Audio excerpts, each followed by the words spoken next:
Hello friends ये नूतन blog को आपण समस्त को स्वागत। जय जगन्नाथ। मु पहुँची जाइली स्टाडियम रे तापर सेठी स्टार्ट करी मॉर्निंग वॉक। किछि समयर मॉर्निंग वॉक पर फ्रेंड्स आम ग्रुप रो स्टार्ट हो जाइतिला योगा।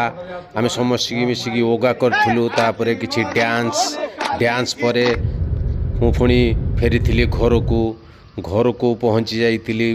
पहुँचला परे प्रतिदिन पर स्प्राउट खाई तापर स्प्राउट खाइला परे गाधोईकी भगवान को टिके फ्रेंड्स पूजा करी तापर ब्रेकफास्ट रे ओट्स आउ बॉयल एग तापर बाहरी पड़ते तप तप खरारे माइंस को तापर 2-3 घंटा पर माइंस को फ्रेंड्स फेरी आसती घर को। प्रचुर गरम होता तापर घरे पहुँची लंच रे माछ भात आउ आंब खाई तापर घरे टिके आयरन करार ताको सारी विश्राम नहीं। ब्लॉग टी केमती लगिला निश्चय जनइबे। आ परवर्ती ब्लॉग रे देखा। जय जगन्नाथ।